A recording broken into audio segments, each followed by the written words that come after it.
Hello' guys, কি খবৰ আপোনালোকৰ? আশা কৰিছোঁ আপোনালোক ভালেই আছে। গাইজ, মই বৰ্তমান আছোঁ আভা নাৰ্চাৰীত আৰু এখন আমাৰ বামুণগাঁৱত আছে। আগতে আপোনালোকক দেখাইছিলোঁ। আৰু গাইজ, এজোপা আপোনালোকে দেখিছে কিমান ধুনীয়াকৈ হাইড্ৰেঞ্জিয়া ফুলি আছে। আৰু গাইজ, এই গছজোপা মানে এনেকুৱা ধৰণৰ কথাটো মানে ইয়াৰ মাটিৰ pH-টো মানে ডাউন হৈ গ'লে কালাৰটো বেলেগ হয় আৰু আপ হৈ গ'লে বেলেগ হয়। মানে এচিড আৰু বেছিকৰ ওপৰত ডিপেণ্ড কৰে। আৰু গাইজ, মই যিহেতুকে আজি নাৰ্চাৰীলৈ আহিলোঁ, গতিকে ভাবিছোঁ আপোনালোকক মানে আজি ভিডিঅ'ত কৈ দিওঁ যে আপোনালোকে মানে নাৰ্চাৰীৰ পৰা কেনেধৰণে গছবিলাক কিনিব। মানে গাইজ, ইয়াত যিহেতুকে বিভিন্ন ধৰণৰ গছ পায়, কিন্তু আপোনালোকে বহুতে নাজানে যে গছবিলাক কেনেধৰণে কিনিব লাগে। মানে কিছুমানে ভুল কৰি দিয়ে, মানে কিছুমান গছবিলাক নিয়াৰ পাছত সেইটো কাৰণে ঘৰত গৈ মানে মৰি যায়। গতিকে ভাবিছোঁ অকণমান দুটামান টিপছ কৈ দিম মোৰ অভিজ্ঞতাৰ পৰা। মই ইমানো এক্সপাৰ্ট নহয় বাৰু, আৰু দাদা মোৰ লগত আছে, দাদাও কৈ দিব আপোনালোকক। আৰু গাইজ, আজি নাৰ্চাৰীলৈ আহোঁতে মানে এজোপা বিশেষ গছ দেখিলোঁ, মই আগতে দেখা পোৱা নাই। এইজোপা দেখিছেনে আপোনালোকে? এইজোপা চম্পা গছ বুলি কৈছে। আৰু গাইজ, এজোপা গ্ৰাফটিং কৰা আছে, তলত দেখিছেনে বাৰু আপোনালোকে? বহুত ধুনীয়া গোন্ধ আহে বুলি কৈছে। গতিকে আপোনালোকে যদি ওচৰ পাঁজৰে পায় এজোপা ৰুই চাবচোন, বহুত ধুনীয়া গোন্ধায় বুলি কৈছে। আৰু গাইজ, আমাৰ দাদা আমাৰ লগত আছে। দাদা, আপোনাক আমাৰ চেনেললৈ স্বাগতম জনাই লৈছোঁ। ধন্যবাদ। দাদা, আপোনাক মানে আজি সুধিবলৈ আহিছোঁ, মানে আমাৰ দৰ্শকসকল যিসকল আছে তেওঁলোকে মানে কেতিয়াবা ভুল কৰি দিয়ে যায়, সেইটো কাৰণে তেওঁলোকৰ গছবিলাক মৰি যায়। মানে নাৰ্চাৰীলৈ আহোঁতে মানে কেনেধৰণে গছবিলাক নিব লাগে, মানে কেনেধৰণৰ মানে পেকেটটো নিব লাগে, বা মানে যিখিনি টিপছ আছে সেইখিনি অকণমান কৈ দিয়কচোন, যাতে তেওঁলোকৰ গছবিলাক নমৰে আগলৈ গৈ পিনি। থেংক ইউ, খুব ভাল কথা এটা কৈছে আপুনি। আৰু এইকেইদিনটো বতৰ খুবেই বেয়া আছিলে, হয় হয় বতৰ বেয়া পৰিৱেশত আমিও কাম কৰিব পৰা নাছিলোঁ। এতিয়া আজি অকণমান বতৰটো মুকলি হৈছে, ভাল হৈছে। বতৰটোৰ কাৰণে সকলোৰে দিগদাৰ হৈছে। হয় হয় কথা হ'ল কি, তুমি যিটো কথা কৈ আছা, প্ৰশ্ন যিটো কৈছা, এইটো খুব এটা প্ৰাসংগিক কথা। হয় যে আমি নাৰ্চাৰীৰ পৰা সৰ্বসাধাৰণতে কেনেধৰণে গছবিলাক চইচ কৰিব লাগে, হয় পচন্দ কৰিব লাগে। প্ৰথম কথা, এক নম্বৰ কথা হ'ল কি, বতৰ পৰিৱেশ আৰু ঋতুটো চাই সেই ঋতুটোত কোন ধৰণৰ গছ লগাব লাগে, নিব লাগে। কাৰণ যত্নৰ কথা আছেতো। আমি এতিয়া এনেকুৱা হয়, ডালিয়া বহুত মানুহে এতিয়া ডালিয়া ফুল বিচাৰে। তো ডালিয়া ছিজনটো কোন সময়ত অফ হৈ গ'ল সেইটো গম পাব লাগিব। যদি এইটো সময়ত ডালিয়া ছিজন নাই, তেনেহ'লে আমি এতিয়া ডালিয়া লগাব নালাগে। কিন্তু বহুত মানুহে অফ ছিজনত এটা মানে যিটো বস্তু প্ৰয়োজন নহয় সেইটো বস্তু বিচাৰে। তো জানিব লাগিব, যদি ফুল হয়, ফুলটো আমি কোনটো ঋতুত বা কোনটো মাহত কোন ধৰণৰ ফুল লাগে সেই বিষয়ে অলপ সুধি ল'ব লাগে, জানি ল'ব লাগে। 2 নম্বৰ কথা হ'ল কি, গছৰ ক্ষেত্ৰত, ফল মূলৰ ক্ষেত্ৰতো তেনেকুৱা, যে যিকোনো মাহত যিকোনো ফল মূল লগালে কাম নহয়। এতিয়া অতি খৰাং বতৰত যদি আমি ফল লগাম বা গছপুলি লগাওঁ, মৰি যায়।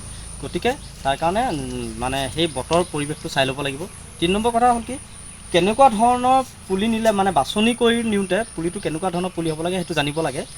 ধৰি ল'লোঁ, যদি তাতে বেমাৰ থাকে, বহুত পুলিত বেমাৰ লাগে, যে বেমাৰ লগা মানে আমাৰ নাৰ্চাৰীতে আমাৰ কিছুমান ফাংগাছ আহি যায়, ভেঁকুৰ আহি যায়, বৰষুণৰ কাৰণে হয় বা মাটিৰ কাৰণে হয়, বিভিন্ন কাৰণত বেমাৰ আহে, বেক্টেৰিয়া আহে। সেই বেক্টেৰিয়া থকা গছবিলাক যদি আমি ইয়াৰ পৰাই যদি চাফাকৈ বাছি নিনো, বেক্টেৰিয়া থকা গছজোপা যদি লৈ যাওঁ, তেতিয়া ঘৰখনতো গৈ পিনি আকৌ সেই বেক্টেৰিয়াটো বাঢ়ি গুচি যাব, বা গছজোপা মাৰি পেলাব। অথবা এনেকুৱা হয়, কিছুমান গছতে কি হয়, পোক থাকে, পাতবিলাক কাটি দিয়ে, লিফ কাৰ্ড হয়, আৰু তেনেকৈ কিছুমান পোক, হোৱাইট ফ্লাই থাকে, এনেকুৱা বগা কিছুমান পখিলা থাকে। সেইবিলাক যদি ইয়াৰ পৰাই লাগি গুচি যায় নাৰ্চাৰীৰ পৰা, তো ঘৰত গৈ পিনি পোৱাৰ পিছতো সেই বস্তুটো স্প্ৰেড হৈ যায়, বাঢ়ি গুচি যায়। তেতিয়া গছবিলাক বেয়া হৈ যায়। নিজৰ ঘৰত থকা গছো বেয়া কৰিব লাগে। সেইটো এটা কথা, লক্ষণীয় কথা। 3 নম্বৰ কথা, গছটো হেৰিটো চাব লাগিব, ই মানে গছটো শুকাই গৈছে নি, মৰি গৈছে নি, পুলি পোখাও দিব পৰা, এটা ব্ৰাঞ্চ দিব পৰা কেপাচিটি আছেনে নাই, সি কিমান ধুনীয়া হৈ আছে গছটো, সেইটো চাব লাগিব। সেই গোটেইবিলাক চাইহে আচলতে পুলিবিলাক নিৰ্বাচন কৰিব। সেইটো অলপ অভিজ্ঞতা নিজেও থাকিব লাগিব। নাজানিলে নাৰ্চাৰী যিসকল ব্যক্তি আছে তেওঁলোকৰ লগত অলপ আলোচনা কৰি ল'ব। আৰু গাইজ, আপোনালোকে শুনিলে, দাদাই কৈ দিলে আপোনালোকক যে আপোনালোকে কেনেধৰণে নিৰ্বাচন কৰিব পুলিটো। মানে অকণ মই যদি কৈ দিওঁ আপোনালোকে মানে একদম এই যেতিয়া নিব গছবিলাক দেখিছেনে, ঘাঁহ চাহ আছে, এইবিলাকো উঘালি নিব। মানে তাৰ লগতে বেমাৰ লাগি যাব পাৰে। আৰু এইটো দেখিছে, এইটো পাতখিলা এনেকুৱা হৈ গ'ল, এইবিলাক নিনিব। মানে মোৰ অভিজ্ঞতাৰ পৰা কৈছোঁ আপোনালোকক, মই ইমান এক্সপাৰ্ট নহয় বাৰু, তথাপিতো আপোনালোকক কৈ দিছোঁ। আৰু গাইজ, আৰু এটা কথা আছে, মানে দাদা, এই গছবিলাক যিবিলাক মানে মাটিৰ লগত এডজাষ্ট হৈ যায়, সেইবিলাক গছ উঘালি নিব পাৰি নে নোৱাৰি বাৰু? তো মাটিৰ শিপা কিছুমান বহুত গছৰ কি হয়, মাটিত শিপাটো মাৰি দিয়েগৈ। শিপাটো মাৰি দিয়া হোৱাৰ লগে লগে কি হয়, উঠাই দিয়াৰ পিছত যদি বতৰটো ৰ'দ হৈ থাকে নহয়, ৰ'দ হৈ থাকিলে আকৌ মাটিত ৰুই দিয়াৰ লগে লগে সি শুকাবলৈ আৰম্ভ কৰি দিয়ে, অলপ শিপাবিলাক গেলি যায় উঠাই দিয়াৰ পিছত। যদি কিছুমান, চব গছৰ ক্ষেত্ৰত নহয়, কিছুমান গছত শিপাটো কাটি দিব লাগে। ইয়াৰ পৰা নিয়াৰ পিছত যিটো দীঘল মাটিৰ তলত লাগি আছে, সেই শিপাটো কাটি দিব লাগে, কাটি চফা কৰি তাক বেক্টেৰিয়া চেক্টেৰিয়া আঁতৰাই মেলি শোধন কৰি পুলিটো ৰুব লাগে। তেতিয়া ইমান এফেক্ট নহয়। আৰু সৰ্বসাধাৰণতে নাজানিলে তেনেকৈ তললৈ যোৱা শিপা নিবই নালাগে, ভাল পেকেটৰ পুলি নিব লাগে। সেনেকৈ উঘালি নিবই নালাগে। আৰু গাইজ, মই এইকণতে আপোনালোকক অকণমান কৈ দিওঁ, আপোনালোকে যদি তেনেধৰণৰ পুলি নিলেও, মানে ভুলতে আপোনালোকে নিছেও, তেতিয়াহ'লে আপোনালোকে মেগনেছিয়াম ছালফেট বুলি এটা মানে ঔষধ পায়, সেইটো মিক্স কৰি পিনি আপোনালোকে তাত দি দিব। তেতিয়া গছজোপা জয় পৰি নাযায়, তেতিয়া জীয়াই থাকিব গছজোপা, মানে দুদিনমান ল'ব, কিন্তু আপোনালোকৰ মৰি নাযায়।